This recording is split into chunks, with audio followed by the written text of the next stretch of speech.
Yo guys, my name is Washer J. And this is GMJ. Subscribe to TJ Got Kicks 89 on YouTube channel.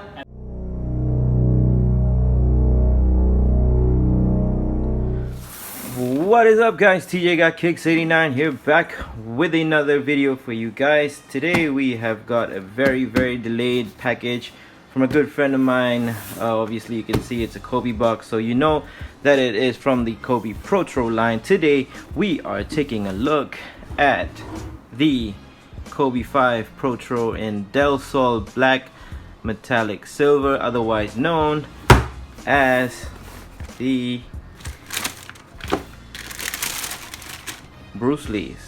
First of all, let me say thank you to everyone who has been subscribing to this channel, staying tuned, sharing my videos, commenting on the videos. Your support means so much to me, especially during these trying times. I hope everyone is staying safe and staying healthy, and yeah, adhering to SOPs over here in Malaysia.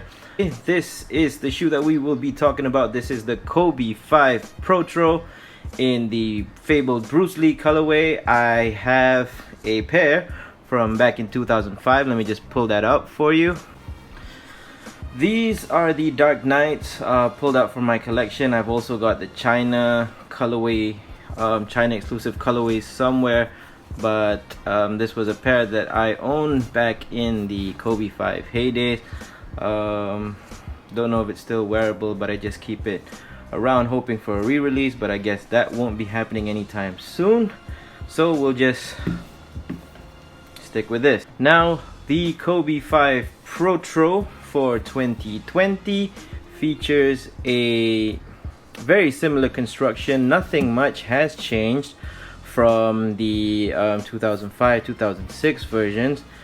This being a Protro, you know that it has a very big zoom turbo unit here in the forefoot, and they maintain the same cushioning in the back, which is a heel zoom air, and I think it's regular thickness, which is 13 millimeters. So the Bruce Lee Kobe 5 was inspired by the Bruce Lee movie, I think Enter the Dragon. I'm probably murdering that, but correct me if I'm wrong. But it was inspired by the suit which Bruce Lee wore in that movie, which is yellow, black, and had a little bit of red from the bloodstains that he had on his suit. I'll try to put that somewhere up here or here, whichever. Yeah, so it's essentially all pretty much the same thing as we got in 2005. Bearing in mind, this is the second low top shoe that was widely embraced throughout the NBA. It was after the Kobe 4s. They decided they wanted to go lower. Obviously, the lowest Kobe model is the Kobe 11. And this colorway has inspired many different shoes. Most recently, the Kyrie's, I believe. I can't remember if it's the whichever one of the Kyrie models. But it was inspired by this colorway. Let's go over through what the shoe has. So the shoe is a primarily 2005-ish build with fuse comprising mainly of the upper. You got fuse here, you got fuse here, you got fuse on the toe box, you've got fuse everywhere. And it has also what was called first gen flywire, which is essentially flywire cables embedded into this plastic like skin. It didn't perform as well as it should, mainly because it's just a supportive piece of Kevlar that prevented blowouts from happening in the plastic, but didn't really do much in terms of the dynamic fit that you could experience on the shoe. So this was pretty much, if you recall, most 2005-2006 sneakerheads calling this a gimmick from Nike, which they improved throughout the years, obviously, with the KD line featuring the exposed flywires, the Hyper Dunk Pluses having the exposed flywires, and so on and so forth. You've got also something else from 2005, which is the sphere lining, or the sphere backed tongue here, which is essentially like these honeycombs. Try to put that up for you real quick. But if you can see that there's basically like foam right behind this mesh and before the lining inside, so it kind of helps alleviate the lace pressure. You've got a semi booty like construction whereby the tongue is connected to right about here, leading up to the rest of the forefoot. Towards the back, you've got this very durable ballistic mesh, also some a bit more neoprene here, and this very exaggerated heel counter featuring the Kobe logo. Running up the shoelaces here, yellow flat laces. There are no extra laces that come with this shoe, unfortunately or fortunately, but I think it looks dope the way that it is. That's kind of like a top-down view for you guys right there. Ventilation holes at the forefoot and on the side for increased breathability. And I'm just gonna pull out the sock liner. Couldn't really try pulling out the sock liner, but it seemed like it was glued very firmly to the footbed.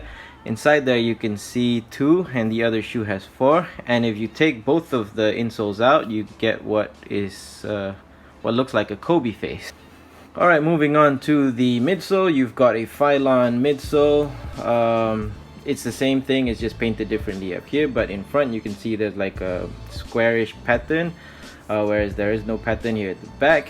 And this is one of the most interesting things, which was called a Mamba code or Kobe code back in the day. It's supposed to mean something. I haven't really depicted it out. You could probably try to Google to find out what it exactly is. You've got Nike Zoom writing there on the back, and this is the bottom. One of the best traction patterns ever. I think this is an excellent way to do storytelling pattern. This is apparently the ECG pattern of Kobe's heartbeat. In some models back in 2005 you had the XDR version for the rubber, but for 2020 I think all of the Kobe Protros were built with just regular rubber. And in the midfoot here you have a carbon fiber shank plate, and it's one I'm just using Nightwing's word here, it's a credit card size shank plate, which does not extend to the heel and the forefoot, but it's just right around here to maintain rigidity and shape of the arc. So that is essentially the review POV style of the Kobe 5 Protro for 2020, the Kobe 5 Bruce Lee Protro for 2020. This is quite limited here in Malaysia. Only a few places had it. Nike Online being one of them. You couldn't get them in store. This one was a Hoop Station stock, but let me give a big shout out to Arif, a close friend of mine from my college days, who helped me cop this shoe. Thank you so much. For everyone who knows him, give him a thumbs up. Yeah, it's going for resale for a pretty hefty price. Glad I paid retail for this. Of course I will be wearing them. Of course I will be playing basketball in them. Your shoes don't last, so just wear them. Yeah, so comment below if you guys actually managed to cop from Hoop Station or Nike Online, and tell me what your experiences are. Do you like the Kobe 5 Protro? Are you a fan of Nike Protroing Kobe's models? Are you excited for 24th December, which is coming soon, Christmas Eve, whereby Nike will drop the Kobe 6 Grinch, which is also a colorway that we have been waiting to get. Is also a grail in everyone who was a sneakerhead in 2005-2006. So thank you guys for staying tuned. This is TJ Got Kicks 89. Remember to like, comment, and subscribe below. I'm out.